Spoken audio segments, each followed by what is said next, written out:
Well, greetings everyone. Here we are coming up into the backyard. I thought I'd give you an update on what the gardens look like so far this year.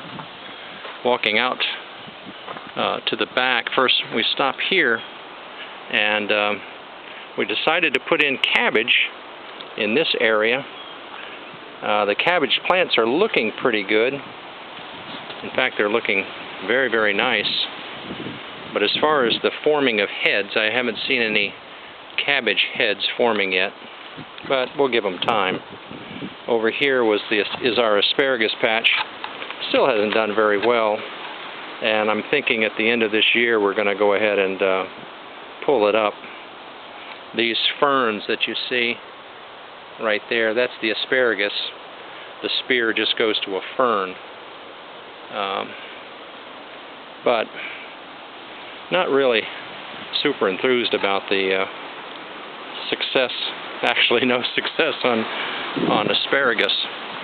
Moving on past compost bin, we've been emptied out 2 times so far with compost.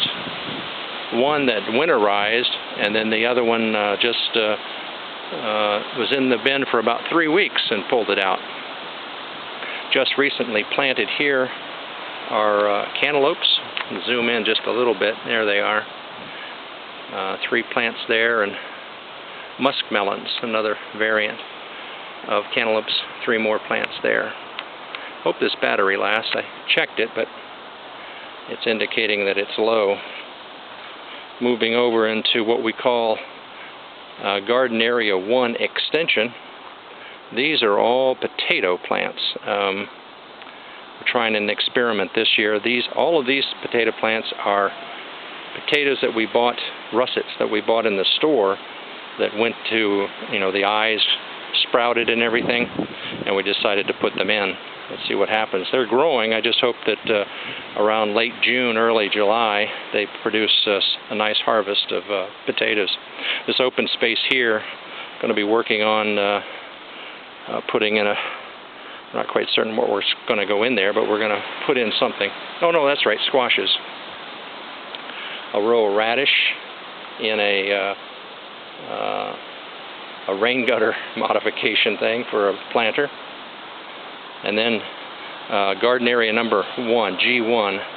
All of this is Swiss chard, and we have harvested twice already off the Swiss chard, and it has been delicious. Absolutely delicious. We're very pleased with it this year. We got it out where it got more sun.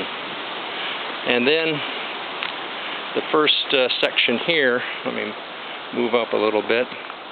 This section right through here are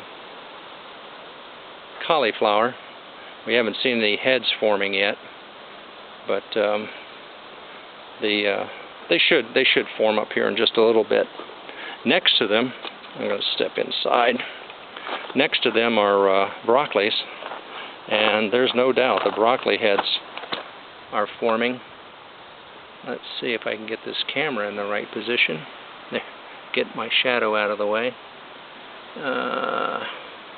It's hard. There you go. There's a good, that's a smaller one, but the broccoli is doing exceptionally well.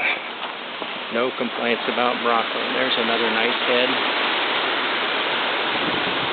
And then, of course, you can see that big one back there. I'll probably cut it today. It's got a little fuzziness. I'll probably cut it today. And we may have that for dinner. Although we're supposed to have pizza. It's Friday night.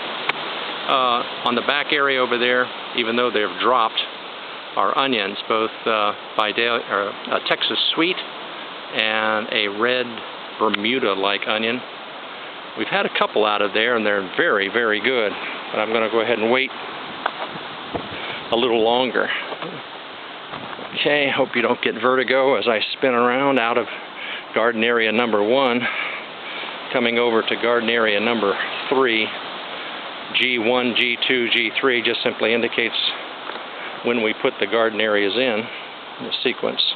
These are Henderson beans, little butter beans, like a baby lima, and they're bush beans, so don't have to worry about trellises and the like. Those have been up for about 3 days, and they're doing very nicely. And of course, you won't be able to see it yet on this video, but I don't know if you're seeing it or not, but down this row here are carrots. First time we've ever tried them out in the open garden area. And then moving on over to G2, garden area number 2. These are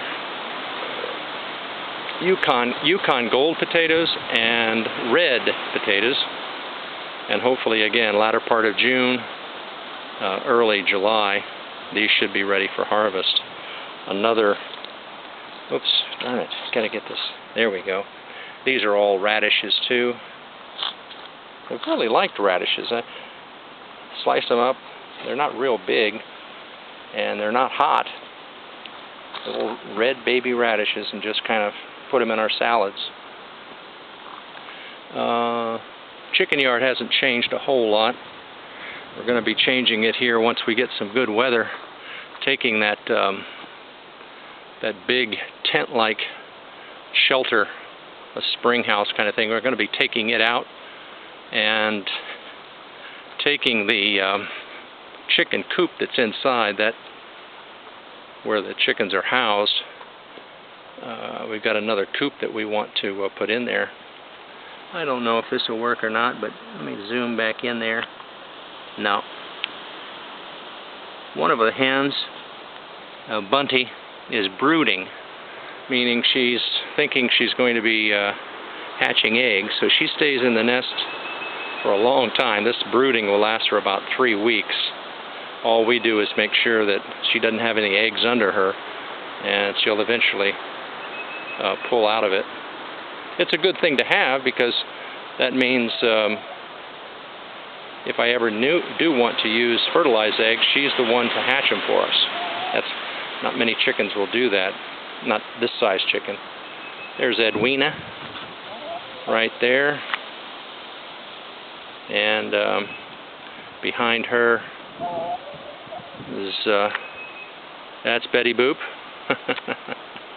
So inside is Bunty, the brooder, and also Ginger. Ginger's probably laying an egg.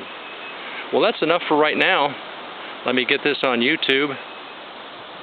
Been doing a lot of target practice, selective target practice. And that's the ponderosa, as we like to call it.